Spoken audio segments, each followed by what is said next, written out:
রবীন্দ্রনাথ ঠাকুরের কাবুলিওয়ালা এটা শুধু একটা ছোট গল্প না, এটা আসলে দেশ, কাল আর ভাষার সীমানা পেরিয়ে যাওয়া এক গভীর ভালোবাসার কথা বলে।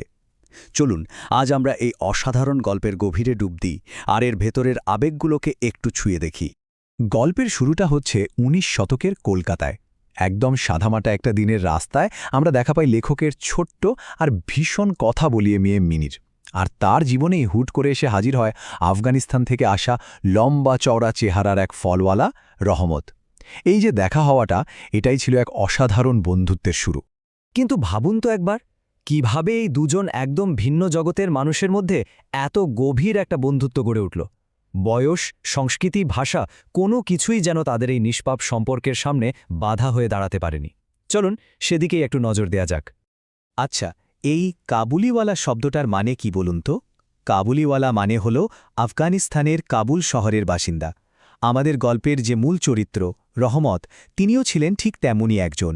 নিজের দেশ পরিবার ছেড়ে অনেক দূরে কলকাতায় এসেছিলেন শুধুমাত্র জীবিকার সন্ধানে। একটা ছোট বাচ্চার চোখে রহমতের ওই বিশাল চেহারাটা স্বাভাবিকভাবেই একটু ভয় লাগারই কথা, তাই না? মিনিরও ঠিক তাই লেগেছিল। কিন্তু রহমতের ধৈর্য আর অফুরান্ত স্নেহ ধীরে ধীরে মিনির সব ভয়কে ভালোবাসায় বদলে দিয়েছিল। আর তাদের মধ্যে গড়ে উঠেছিল একটা দারুণ মিষ্টি সম্পর্ক। আর দেখতে দেখতে এটাই যেন তাদের প্রতিদিনের একটা রুটিন হয়ে দাঁড়ায়। মিনি তার অফুরন্ত প্রশ্ন নিয়ে ছুটে আসত, আর রহমতও খুব মজা করে তার উত্তর দিত। এই রকমই সব অর্থহীন কিন্তু নিষ্পাপ কথাবার্তার মধ্যে দিয়ে তাদের বন্ধুত্বটা দিনে দিনে আরও মজবুত হচ্ছিল। আর তাদের বন্ধুত্বের সবচেয়ে মজার দিকটা ছিল একটা বাধা ধরার রসিকতা। মিনি প্রায় রহমতকে জিজ্ঞেস করত সে কবে শ্বশুরবাড়ি যাবে, আর রহমতও মজা করে উত্তর দিত। এই ছোট্ট একটা রসিকতা, কিন্তু এটাই তাদের সহজ সরল সম্পর্কটাকে খুব সুন্দরভাবে আমাদের সামনে তুলে ধরে। কিন্তু সব ভালো গল্পের মতোই এখানেও একটা মোড় আসে, একটা দুঃখের মোড়। এই সুন্দর বন্ধুত্বে হঠাৎ করেই একটা ছেদ পড়ে। একটা অপ্রত্যাশিত ঘটনা তাদের দুজনের জীবনকেই যেন ওলটপালট করে দেয়। হঠাৎ করেই সব চুপ। কাবুলিওয়ালার সেই চেনা ডাকটা, যার জন্য মিনি রোজ অপেক্ষা করত, সেটা আর কলকাতার রাস্তায় শোনা যায় না।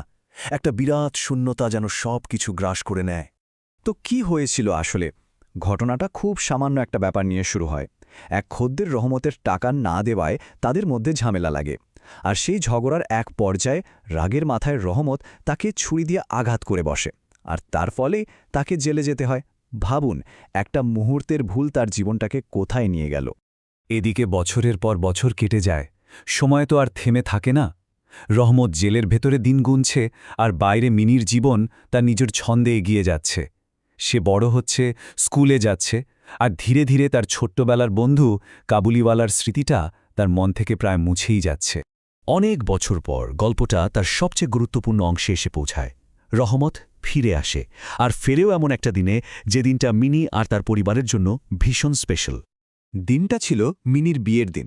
ভাবুন একবার, বাড়িতে উৎসবের আমেজ, হইচই, আর ঠিক সেই সময়েই দরজায় এসে দাঁড়ালো বহু পুরনো এক মুখ। জেল থেকে সদ্য ছাড়া পাওয়া রহমত তার ছোট্ট বন্ধু মিনির সাথে একবার দেখা করার আশায়। কিন্তু এতগুলো বছর জেল খাটা, সময়ের ছাপ কি আর চেহারাকে আস্ত রাখে? রহমতের চেহারায় আগের সেই তেজ আর নেই। এতটাই সে বদলে গিয়েছিল যে মিনির বাবা তো প্রথম দেখায় তাকে চিনতেই পারলেন না।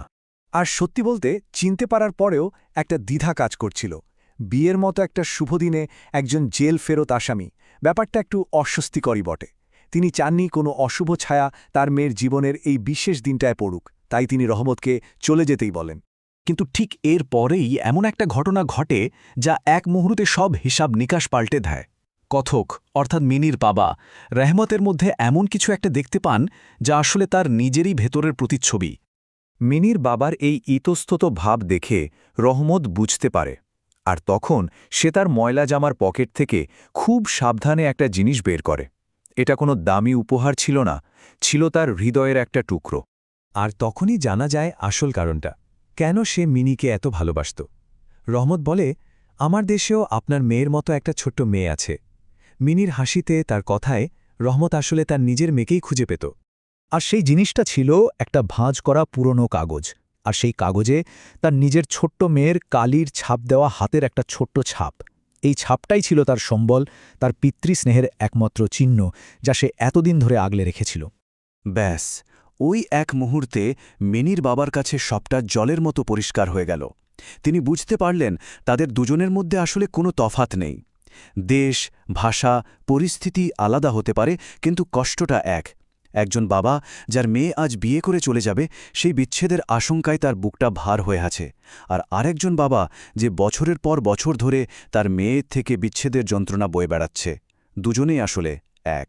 তখন আর রহমত একজন অপরাধী বা অচেনা ফেরিওয়ালা নয়। মিনির বাবার চোখে সে শুধু আরেকজন বাবা, যার কষ্টটা তিনি নিজের বুকের ভেতরে অনুভব করতে পারছিলেন। তার চোখের সামনের সমস্ত দ্বিধার পর্দা যেন এক নিমিষে সরে গেল।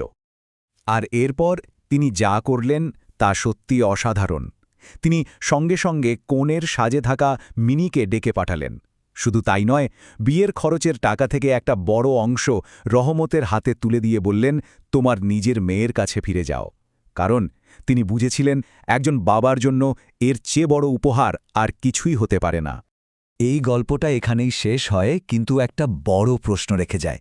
সময়, দূরত্ব, পরিস্থিতি এগুলো কি সত্যিই সবকিছু বদলে দিতে পারে? নাকি সন্তানের জন্য একজন বাবা বা মায়ের যে ভালোবাসা তা এই সবকিছুর ঊর্ধ্বে, চিরন্তন এবং সার্বজনীন?